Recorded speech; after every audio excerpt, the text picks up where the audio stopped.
Hi, I'm Ava. I want to tell you about my tricky relationship with my mother-in-law, Sophia. She always seemed to make things hard for me. Sophia had old-fashioned ideas and never really liked me. For a while, my husband, William, and I lived far from them, so Sophia couldn't bother us much. But when William got a job close to them, we had to deal with her more. I could handle Sophia's behavior because I grew up dealing with difficult people, like my own parents. Luckily, William's dad, Benjamin, was always nice to me.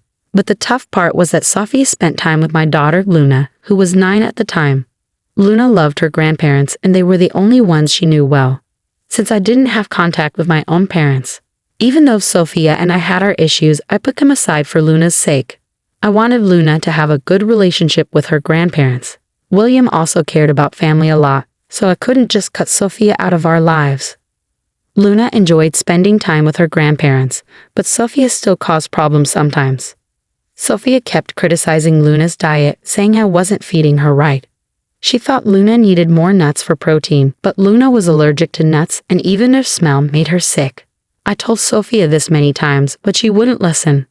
She said Luna needed to eat nuts to get over her allergy and called me a bad mom. I knew you'd say this, Sophia. We talked to the doctor, and Luna's meals are balanced. Skipping nuts won't hurt anyone, but it could make Luna really sick, I told her. Even after explaining and listening to the doctor, Sophia didn't change her mind. She thought exposing Luna to nuts would help her allergies. I was tired of arguing with her and tired of being called a bad mom. Sophia even tried to get Luna to eat nuts, but Luna knew better and always said no. Feeling more and more worried about what Sophia might do, I decided to talk to William about it. I'm really concerned about leaving Luna alone with Sophia. I'm afraid she might give Luna foods she's allergic to, thinking it will help her allergies, I told him. Don't worry so much, Ava. My mom might have old-fashioned ideas, but she knows her boundaries. And Dad is always there to step in if things get out of hand. Luna loves being with her grandparents, and we can't just stop her from seeing them, William said, trying to reassure me. But Sophia keeps ignoring Luna's allergies. I'm genuinely scared for Luna's safety whenever she's with them without me. We need to talk about this. I can't keep worrying like this, I insisted. Relax, Ava. There's no need to stop Luna from seeing my parents just because of this small issue. Luna loves being with them, you know? And if you're worried about Mom, I'll talk to her. She'll listen to me, William assured me. His words made sense. Luna really enjoyed being with her grandparents, so I couldn't bring myself to stop her. If Luna had ever said she didn't want to see them, I would have respected her decision. But I didn't realize that even William couldn't change Sophia's behavior. Things came to a head at Luna's 11th birthday party. Benjamin and Sophia were invited, and they said they'd come. Sophia seemed really excited, which made me uneasy, though I didn't know why.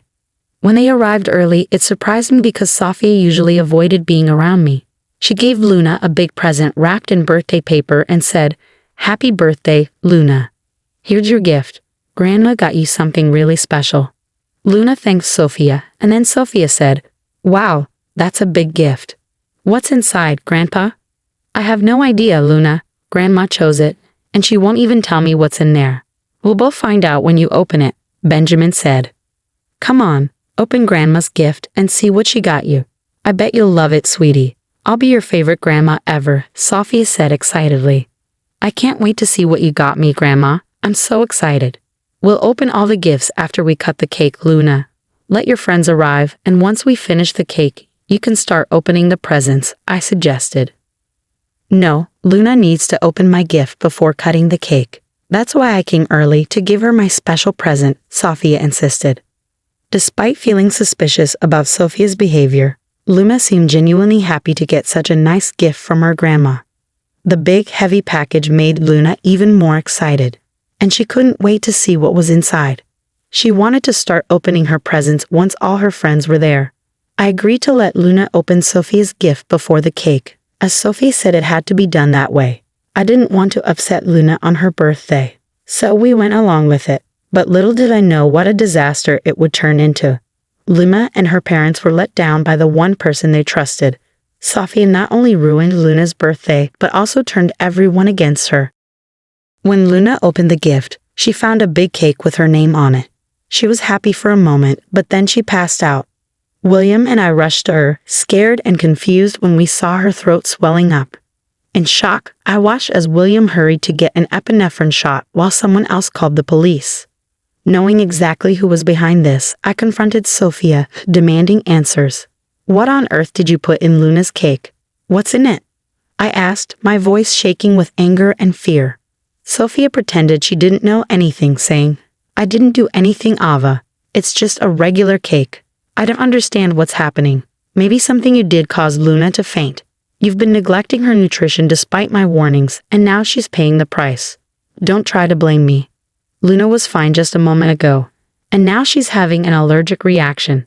Tell me what you did to her, Sophia. I hope you didn't mess with the cake. You need to own up to your actions and take responsibility. Look at Luna, she's turning blue." I snapped back, ignoring Sophia's excuses.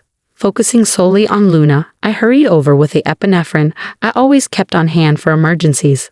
Although Luna's swelling went down a bit, she remained unconscious. It was clear that she needed to go to the hospital to fully recover. The room was filled with worry for Luna. Tears welled up in my eyes, and even William looked close to crying. Sophia, who was already in tears, seemed scared. In that moment, I decided to cut open the cake to see what was inside. What I found shocked me to the core. I demanded answers from Sophia, questioning her sanity for putting nuts in the cake. "Sophia, what were you thinking? You ignored my warnings and put nuts in the cake, putting Luna's health at risk. How could you be so careless?" "I only wanted to help Luna, not hurt her. I didn't like that Ava was so strict about Luna's diet. While it's true Luna might have reactions sometimes, I thought gradually giving her nuts could help," Sophia argued. My frustration boiled over when I confronted Ava, saying, "Are you crazy? Our daughter is allergic to nuts. She could have died from this reaction. Who gave you the right to decide how to handle her allergies? Look at the mess you've made. I'm Luna's grandma, and I have the right to take care of her. She'll be fine. You're all overreacting. You're just trying to scare me for no reason. I'm sure this is all part of Camilla's plan to make me look bad. But listen, Sophia, if things go my way today, you'll be in big trouble. Right now, all I care about is Luna's health," I said firmly. Just then, the ambulance arrived with paramedics. They took care of Luna and took her to the hospital, with us following closely. The doctors told us Luna would need time to wake up and would have to stay at the hospital for a day or two. We were all overwhelmed with emotion. I broke down in the hospital, finding comfort in William's arms. After calming down, I called Benjamin to let everyone know that Luna was no longer in danger. When I hung up, I turned to William and expressed my anger, saying, "I'll never forgive Sophia for what she did today. She could have put our daughter's life at risk." I've been thinking about how serious this is. It's unbelievable. Something I wouldn't have believed if I hadn't seen it myself. My mom has become someone I don't even recognize anymore. She did all of this just to make me look like a bad mom. She acted like she cared about Luna's happiness, but she never thought about how dangerous it was for Luna. Even after everything, she still says I planned it all. Today showed me how far my mom will go to make you look bad. I'm so sorry I didn't see it sooner and didn't do more to keep her away from us. I need to protect Luna from my mom's bad influence. I failed as a husband and as a father. William was starting to realize how serious the situation was, and Benjamin, who had always been a good grandfather, was clearly affected by Sophia's actions. This time she went too far. Even though she'd gotten away with things before, we weren't going to let her off easy this time. We decided then and there that we couldn't let Sophia keep hurting Luna. Her actions were a threat to Luna's safety, and we couldn't allow her to keep causing trouble in our lives. Sophia was no longer welcome in our family. We were determined to protect Luna and make sure she grew up in a safe and loving environment. It wouldn't be easy, but for Luna's sake, it was a decision we were ready to stand by. Following a heartfelt discussion, my husband and I quickly made a decision while Luna was still in the hospital. It was time to head back home. Benjamin, Sophia, and a few other guests stayed behind, eager for updates on Luna's condition. This gave us the perfect opportunity to address Sophia's actions. When we got home, 4 hours had passed since the incident. In the living room, we found Benjamin scolding Sophia while she seemed indifferent, busy on her phone. The untouched birthday cake sat sadly beside them, a painful reminder of what had happened. Despite my sadness, I held back my emotions. When they noticed us, Benjamin and Sophia hurried over. I just got an update, I said. Luna is in good hands and she'll recover soon, although she's still unconscious. The doctors are hopeful. Thank goodness, Luna will be okay. I was so worried, but it looks like everything's fine. It wasn't even a big deal. Luna will be fine, and her nut allergy will go away soon, Sophia declared. In that moment, William unleashed his anger on Sophia, scolding her for everything she had done. Benjamin joined in, expressing his disappointment, and the guests, visibly shocked, stared at Sophia with disapproval. I, too, was filled with rage. I've had it with you, Sophia, I declared. We've given you so many chances to change. Even after your actions put my daughter in the hospital, you show no remorse. This is it. You will never be allowed near Luna or our family again. You're banned from this house. You can't tell me where to go. Your son won't cut me off for no reason. I won't let you keep me from my granddaughter just because we don't agree on how to raise her, Sophia shot back. No, Mom, William replied firmly. You're not welcome near me or my family ever again. Dad can come here anytime, but not you. He's the only sensible grandparent Luna has. He's done his best to keep Luna safe. But today you put Luna in the hospital and acted like it was the right thing to do. I can't let someone so heartless be around my daughter. Sophia couldn't believe her own son was turning against her. She had always trusted William to support her, not realizing he was being rational, unlike her. Even the guests started criticizing her. Sophia felt trapped, with no one on her side, not even Benjamin. In desperation, she screamed at us, blaming me for setting her up. This is all your fault, Ava. You turned everyone against me. I'll never forgive you for this. You should be begging for our forgiveness. Your actions have ruined your reputation and kept you from Luna. I'll sue you for grandparents' rights. I'll take you to court, and the judge will let me see Luna. Just wait and see. I don't need anyone to support me. I responded firmly, you're not going to have much luck getting grandparents' rights from jail. I'm sure the judge would find it pretty funny to have a criminal asking for visitation after putting her own granddaughter in danger.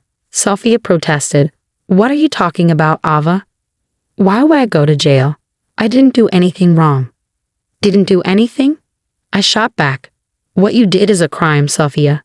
You can be arrested for knowingly exposing a child to allergens. It's considered a form of poisoning. Maybe you didn't realize it, but William and I did. We've already called the police on you. And look, here they come now to arrest you. Sophia, in denial, insisted, no, you're lying. This can't be happening. You can't arrest me for this. Sophia's panicked expression showed her desperation as she begged us to drop the charges. Tears flowed down her face, and she started to panic. Just then, 2 officers came in and told her she was under arrest. She clung to our hands, begging us not to send her to jail. William remained unmoved, telling the cops to take her away, while I gave Sophia a cold look, showing that her deceitful game was over. In a last attempt, she turned to Benjamin for help, begging him to do something. Benjamin, please. You can't let your wife get arrested like this, she pleaded. But Benjamin stood firm, saying, when my wife does something truly terrible and shows no remorse, I won't protect her. I've warned you for years to change, and you never listened. Today, you put our granddaughter in danger. I was only trying to protect her, not realizing it would hurt her so badly. Please, Benjamin, I'm your wife. You have to help me, Sophia pleaded desperately.